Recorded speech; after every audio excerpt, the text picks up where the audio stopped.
CB చక్రవర్తి ధర్మప్రియుడు, దాతృత్వానికి మారుపేరు.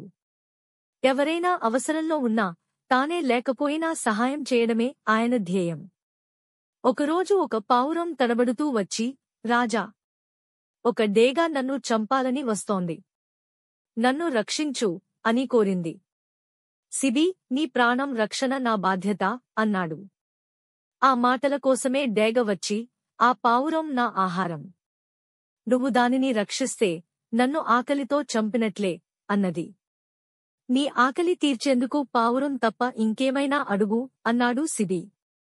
డేగ తెలివిగా, అది ఎంత బరువైతే అంత మాంసం నీ తొడనుంచి కావాలి అన్నది. రాజు ఒక్క క్షణం కూడా ఆలోచించకుండా తన మాంసాన్ని కోసి త్రాసుపై ఉంచాడు.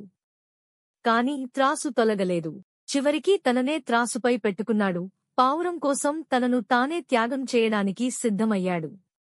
ఆ క్షణం ఆకాశం ప్రకాశించిపోయింది. పావురం అగ్నిదేవుడిగా, డేగ ఇంద్రునిగా మారారు. రాజా! మేము నిన్ను పరీక్షించాం.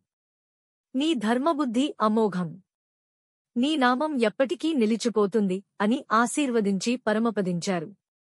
సిబి త్యాగం, మనిషితనం ఎక్కడ చేరాలో చూపించే మార్గం.